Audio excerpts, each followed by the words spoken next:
Hello everyone. So this is SA 610 using work of internal auditor. It is generally studied with internal audit ka chapter, and this is for CA final students. CA inter students can also refer it to an extent.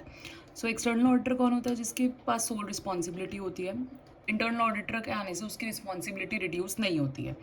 Objectives क्या होते हैं external auditor के. Where entity के पास internal auditor है, internal audit function है, तो direct assistance from internal audit use कर सकते हैं कि नहीं, अगर किया है तो वो एडुकेट है कि नहीं फॉर ऑडिट के लिए. और इंटरनल ऑडिट का डायरेक्ट असिस्टेंट को डायरेक्ट DSR करना है, डायरेक्ट सुपरवाइज और रिव्यू करना है. Work of internal audit function can be use for audit या फिर कैन नॉट बी यूज. इन सबका उल्टा होगा तो नहीं यूज होगा. कब कब यूज हो सकता है. Extend to internal audit functions organisation status and policy support objectivity of internal auditors. Level of competence है इंटरनल ऑडिट फंक्शन की, और whether internal audit function apply systematic and discipline approach. Using work of internal audit function, coordination and discussion with internal audit function, reports read and obtain understanding करना है. Adequacy of internal audit function कैसे देखोगे, properly plan and documented है कि नहीं, ऐसे ही obtained किया है कंक्लूजन के लिए, कंक्लूजन्स एप्रोप्रिएट हैं कि नहीं है.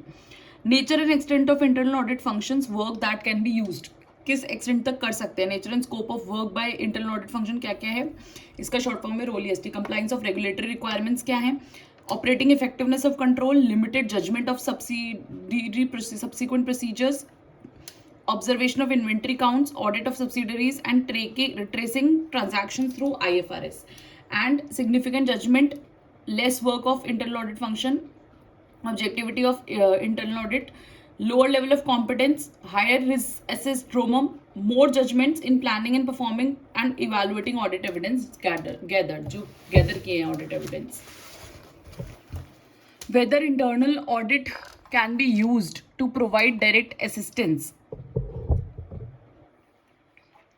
अगर लॉ एंड रेगुलेशन प्रोहिबिट कर सकता है फ्रॉम ऑब्टेनिंग डायरेक्ट असिस्टेंस, अगर नहीं करता तो आपको इवैल्यूएशन करना है थ्रेट टू ऑब्जेक्टिविटी का, कॉम्पिटेंस का, और इंक्वायरी करनी है इंटरनल ऑडिट की for interest and relationship.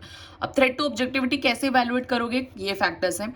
Internal auditor functions, organisation status, supporting objectivity होना चाहिए, फैमिली पर्सनल रिलेशनशिप्स तो नहीं है, एसोसिएशन तो नहीं है कोई डिपार्टमेंट के साथ, कोई सिग्निफिकेंट फाइनेंशियल इंटरेस्ट तो नहीं है.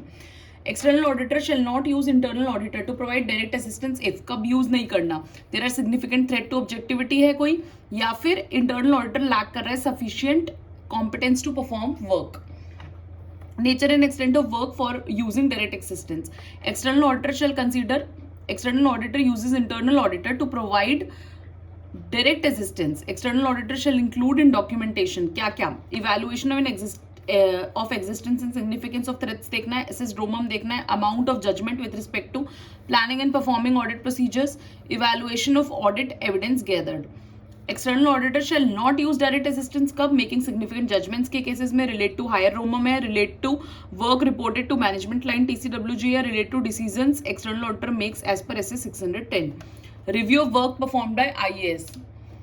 NT of review shall recognize that internal auditors are not independent of entity.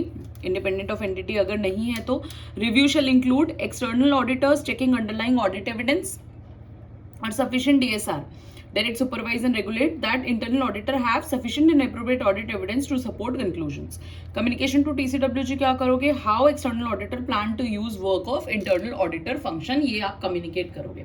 So this is SA 610. I hope you like it. If you find it helpful, please like, share and subscribe. Thank you.